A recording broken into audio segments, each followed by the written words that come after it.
વડનગરમાં બ્રિજનો વિવાદ ગરમાયો. વડનગર રેલવે બ્રિજની ડિઝાઇન સામે ઉઠ્યો લોકરોષ. મુખ્યમંત્રી સહિત ઉચ્ચ અધિકારીઓ સમક્ષ પુનઃ વિચારની માંગ. વડનગર શહેરમાં રેલવે નજીક પ્રસ્તાવિત નિર્માણાધીન બ્રિજની ડિઝાઇનને લઈને સ્થાનિક વેપારીઓ, નગરજનો અને સાકેત સોસાયટીના રહીશોમાં અસંતોષ જોવા મળી રહ્યો છે. મીડિયા સમક્ષ યોજાયેલી રજૂઆતોમાં તેમણે જણાવ્યું હતું કે હાલની ડિઝાઇનના કારણે શહેરના મુખ્ય બજાર વિસ્તારના વેપાર ધંધા, ટ્રાફિક વ્યવસ્થા અને સામાન્ય જનજીવન પર પ્રતિકૂળ અસર પડી શકે છે તેવી આશંકા વ્યક્ત કરી હતી. રજૂઆતમાં જણાવ્યું હતું કે શહેરના વિકાસના કામો લોકોની સુવિધા અને ભવિષ્યની જરૂરિયાતોને ધ્યાનમાં રાખીને થવા જોઈએ. આથી હાલની ડિઝાઇનનો પુનઃ વિચાર કરીને અંડરગ્રાઉન્ડ બ્રિજના વિકલ્પ પર ગંભીરતાથી વિચારણા કરવામાં આવે તેવી માંગ કરવામાં આવી હતી. સાકેત સોસાયટીના રહીશોએ પણ બ્રિજનું નિર્માણ યોગ્ય સ્થળે કરવામાં આવે અને શહેરના વિકાસ માટે લાંબા ગાળે ઉપયોગી સાબિત થાય તેવું વૈજ્ઞાનિક આયોજન કરવામાં આવે તેવી રજૂઆત કરી હતી. સ્થાનિકોના જણાવ્યા મુજબ આ મુદ્દે રાજ્યના મુખ્યમંત્રી, મહેસાણા જિલ્લા કલેક્ટર, વડનગર મામલતદાર, GUDCના અધિકારીઓ, વડનગર નગરપાલિકાના ચીફ ઓફિસર તેમજ અન્ય સંબંધિત વિભાગોને લેખિત રજૂઆતો કરવામાં આવી છે. રજૂઆતમાં શહેરના વેપારીઓ, રહીશો અને જનહિતને ધ્યાનમાં રાખીને બ્રિજની ડિઝાઇનનું પુનઃમૂલ્યાંકન કરી સર્વસંમતિથી યોગ્ય નિર્ણય લેવા વિનંતી કરવામાં આવી હોવાનું તેમણે જણાવ્યું. આ બાબતે વડનગર નગરપાલિકા ચીફ ઓફિસરનો સંપર્ક કરતા તેમણે જણાવ્યું હતું કે શહેર માટે બ્રિજનું નિર્માણ જરૂરી છે. બ્રિજના આયોજન દરમિયાન ભારે વાહનોની અવરજવર સહિત વિવિધ તકનીકી પાસાઓનો અભ્યાસ કરવામાં આવ્યો છે. તેમણે વધુમાં જણાવ્યું હતું કે આ સમગ્ર પ્રોજેક્ટ GUDC હેઠળ અમલમાં મુકાઈ રહ્યો છે અને જરૂરી તકનીકી અભ્યાસ તથા આયોજનની પ્રક્રિયા પૂર્ણ કરવામાં આવી ચૂકી છે. સ્થાનિકોએ આશા વ્યક્ત કરી હતી કે સંબંધિત તંત્ર લોકોની રજૂઆતને ગંભીરતાથી ધ્યાનમાં લઈ શહેરના હિતમાં યોગ્ય નિર્ણય કરશે. આ મુદ્દે સંબંધિત વિભાગોનો સત્તાવાર પ્રતિસાદ પ્રાપ્ત થશે તો તેને પણ યોગ્ય સ્થાન આપવામાં આવશે. છે આપનું અને ભવનેશ રોહિતભાઈ સુખડિયા, 4 સાકેત સોસાયટી વડનગર, ટાઉકો બ્રાન્ડ નામની મારી પેઢી છે. અમે આ બ્રિજના વિરોધમાં મુખ્યમંત્રી શ્રી, પછી વડાપ્રધાન શ્રી, અશ્વિની વૈષ્ણવ સાહેબ શ્રી, પછી કલેક્ટર, વડનગર નગરપાલિકા, પછી મામલતદાર, દરેકને રજૂઆત કરી પણ ફક્ત એકલા ખાલી મુખ્યમંત્રીમાંથી અમારા ઉપર જવાબ આવ્યો છે.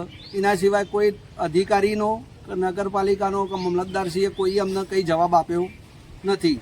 અમે વારંવાર લેખિત 2-3 રજૂઆત કરી. નગરપાલિકા એમ કહે છે કે અમે કંઈ અમે જાણતા જ નથી. GUDC અને ઉપરથી જ બધા આદેશો આવે છે. તો હવે ઉપરવાળા અધિકારી કયા છે જે આદેશો ખોટા કરે છે અને આખી બ્રિજની ડિઝાઇન જે બનાવી છે એ ટોટલી ખોટી બનાવી છે, અમને એવું લાગે છે. એના બદલે જો નાનો અંડરબ્રિજ બનાવો અને તો બધા આજુબાજુના શોપિંગના ધંધા રોજગારના દરેકને ફાયદો થાય એવો છે. આ બાબતે તમારી શું માંગણી રહેશે? અમારી એક જ માંગણી છે કે બ્રિજ અહીંયાથી ટ્રાન્સફર બીજે થાય તો સાચી ડિઝાઇન બનાવો. અમે અંડરબ્રિજ નાનો બનાવો તો અમારી કોઈ વિરોધ નથી અને અંડરબ્રિજ બને એવો છે જ.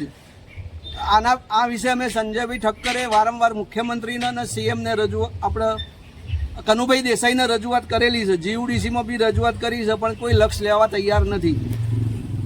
નામ પટેલ ડાયાભાઈ શંકરદાસ, 1 સાકેત સોસાયટી વડનગર. અમારા વડનગરના વિકાસની જે ગાથાઓ ચાલી રહી છે અત્યારે અને વિકાસ પણ થઈ રહ્યો છે, પરંતુ વિકાસની સાથે યોગ્ય દિશામાં કામ થાય તો સારું. અમારા ધ્યાનમાં આવ્યું છે કે ઘોસકોર દરવાજાથી એક બ્રિજ રેલવે ઉપર થઈ બસ સ્ટેન્ડથી આગળ ગાયત્રી સુધી બનાવવામાં આવશે એવું જાણવામાં આવ્યું છે.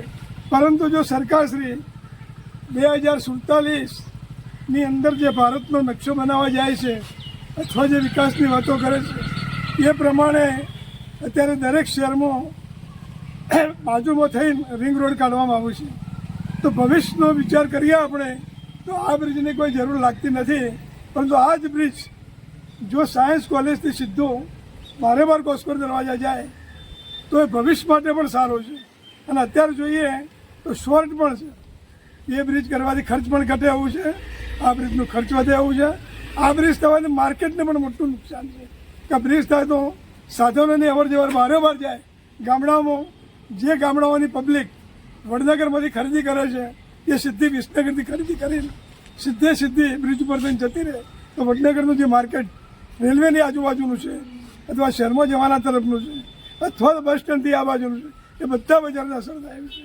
તો માર્કેટને બચાવવા માટે, વેપારીઓને બચાવવા માટે અને સોસાયટીઓ નહીં પણ વેલ્યુએશન ડાઉન ના થાય એને ધ્યાનમાં લઈને હું મારું ઇન્ટરવ્યૂ એટલા માટે આપું છું કે સરકાર આ માટે ફરીથી વિચારણા કરે અને ફરીથી બ્રિજની દિશા અથવા જગ્યા બદલી દે.